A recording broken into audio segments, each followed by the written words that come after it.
We're told constantly that capitalism is a system of rugged individualism. You succeed or fail on your own. You reap what you sow. You're responsible for your outcomes. Socialism, that's collectivism. Capitalism, that's individual freedom. But what if that contrast is too simple? What if capitalism is not the opposite of collectivism, but a very particular form of it? Not democratic collectivism, not egalitarian collectivism, but organized, structured, and forced social coordination that benefits some groups over others. Tonight I want to explore a provocative claim. Capitalism is deeply collectivist, just not in the way we usually imagine.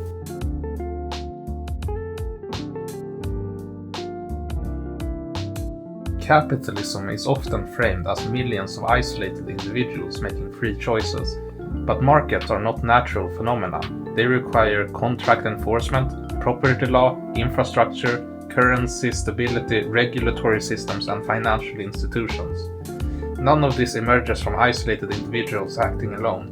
It requires coordinated institutions. It requires shared rules. It requires collective enforcement. You can't have private property without a legal system defining and protecting it. You can't have voluntary exchange without collectively upheld contract law. You can't have global trade without coordinated ports, shipping lanes, treaties, and banking networks. Capitalism is not spontaneous individual activity. It is socially organized economic life.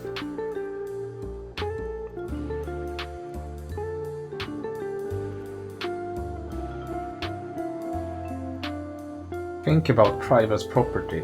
If I say I own a piece of land, what makes that meaningful? Not my physical presence, not my individual will. It's meaningful because everyone else agrees or is forced to agree that I have exclusive rights to that land. Property is not just possession, it is a collectively recognized claim backed by enforcement.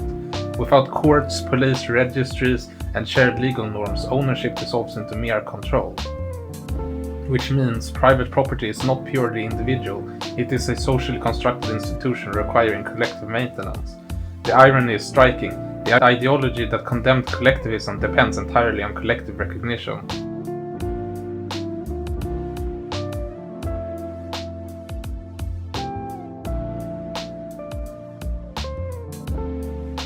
Let's move to corporations. A corporation is not an individual, it is a legal collective. It pools capital from many shareholders. It organizes labor from thousands of workers. It coordinates management hierarchies. It operates through long-term institutional planning. Yet corporate power is often treated as private. But private relative to what?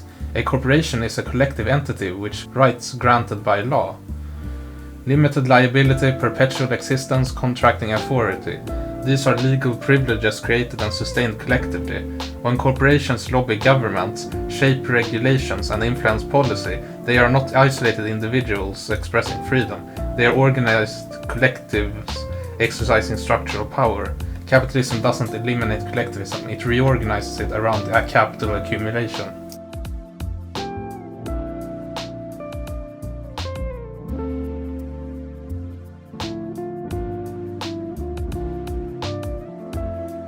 Consider how strongly society defends markets. When banks collapse, government intervene. When industries fail, bailouts appear. When financial crises threaten systemic stability, central banks coordinate massive rescue operations. Why? Because capitalism is systemic. The failure of one major institution affects everyone. This is not individualism. This is collective risk management for the preservation of the economic order. Even anti-government rhetoric often relies on state power to protect intellectual property, financial contracts, corporate charters, and international trade agreements. Markets require guardians. Those guardians are publicly organized.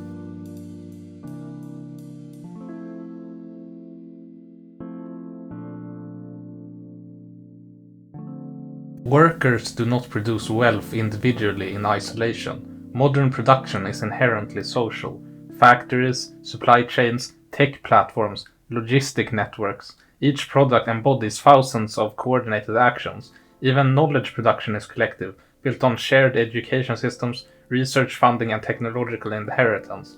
Capitalism depends on social labor, but it distributes the surplus privately. This is the structural tension. Production is collective, ownership is concentrated. That's not individualism, that's asymmetrical collectivism.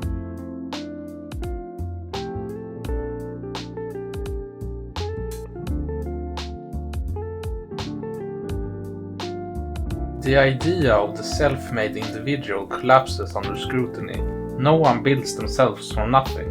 You inherit language, infrastructure, education systems, legal stability, technological advancements, and cultural norms. All of these are social products. Capitalism does not eliminate dependence on society, it masks it. It frames outcomes as personal while relying on massive shared foundations. The entrepreneur depends on roads, courts, employees, customers, and financial systems. The worker depends on wage networks and regulatory stability.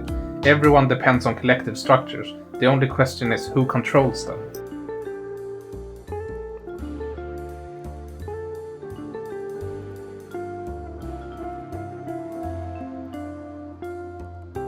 Here's the deeper point. Capitalism promotes individualism culturally, but materially it organizes life collectively through firms, financial systems, labor markets, and state institutions. The ideology says you are on your own, the structure says you are embedded in coordinated economic systems. That tension is powerful. Individualism becomes a narrative that obscures structural independence. It reframes systemic outcomes as personal responsibility. If you fail, it's you. If you succeed, it's you. But the system itself remains unquestioned.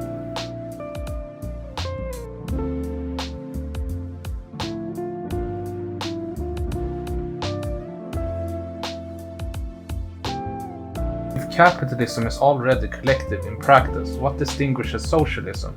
The difference is not collectivism versus individualism. It's democratic control versus concentrated control. Under capitalism, production is social, decision-making is hierarchical. Under socialism, at least in theory, production remains social, decision-making becomes democratic. The argument is not that collectivism is bad. It's that collectivism without democracy entrenches domination. The question is not whether society coordinates economically. It must. The question is who decides.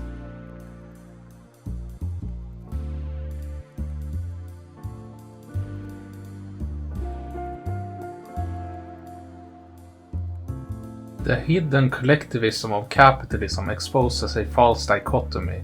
We are not choosing between individualism or collectivism. We are choosing between undemocratic economic coordination or democratic economic coordination. Capitalism already organizes us collectively. It already binds our lives together through production, finance, and law. The only individualism is ideological. So the real political question is not should we have collective systems, but should the collective structures that shape our lives be accountable to us? That's the conversation beneath the surface, and once you see it, the debate looks very different.